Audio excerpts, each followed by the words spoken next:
Hi friends, it's Derek here. I was talking with famous people.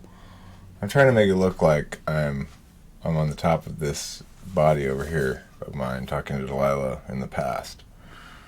Anyhow, I'd like to share a quick observation about SI.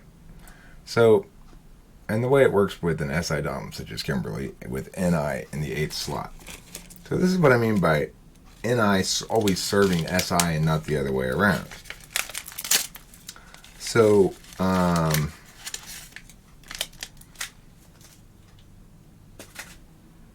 the other night, I was typing somebody.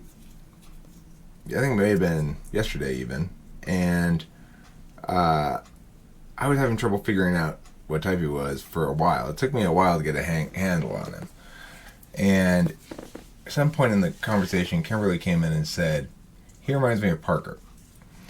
Now, the thing is, if she kept track in her head of everybody's type, which she doesn't, then she would have known that she had just said to me with her SI way of knowing, this guy's an ENFJ.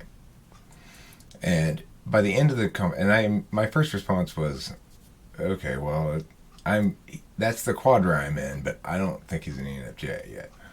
And by the end of the conversation, I was convinced he was an ENFJ and typed him as such, and I feel quite confident about it. In fact, the thing to note here is the NI only works one direction.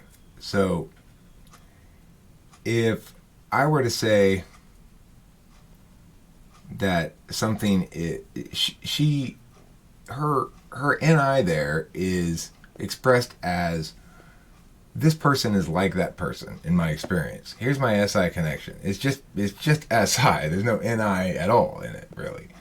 And yet it's a form of knowing. And it's a form of knowing something universal if you choose to make the leap then via what? Well, for her it'd be by a TI to say, okay, well, where's the consistency here then with the NI notion that Parker is representative of a representational configuration rather than just an experiential likeness.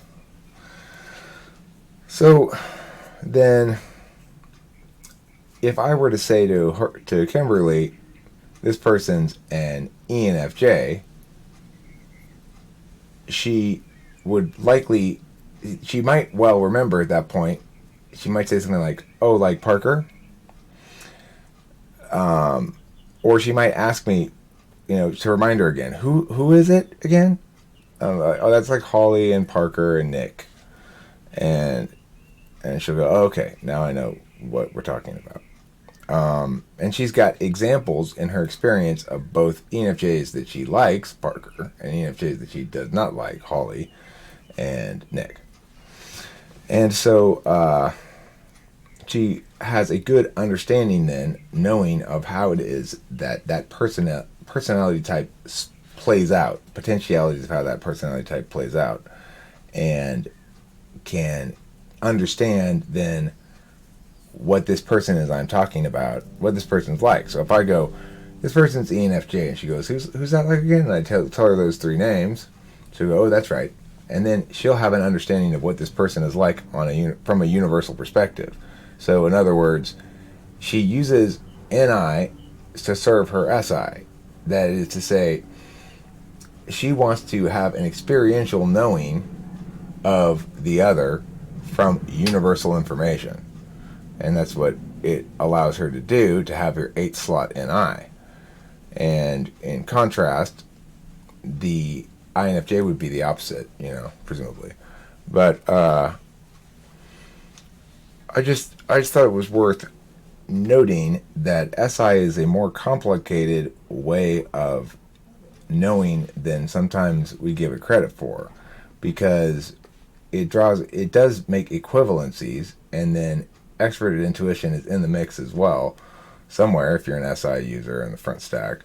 And so there's this natural tendency towards analogy, if any is higher up, because you're drawing these equivalencies through experience, and then if NE's higher up, you're making a much more active NI linkage. So for me, it's the NI aspects of things that are ultimately what's worth talking about and what's important, I guess. And for Kimberly, the NI things are purely in service of the introverted sensing. So she finds the abstraction basically irrelevant and finds these videos boring and stuff like that. If you don't find these videos boring, you're probably a metaphysical type as well. Alright, thanks for watching. Hopefully that was worth doing. I should have just made this bigger because I didn't even stick with my plan to go like this the whole time and be like in the picture. Anyway, thanks for watching. Talk to you later.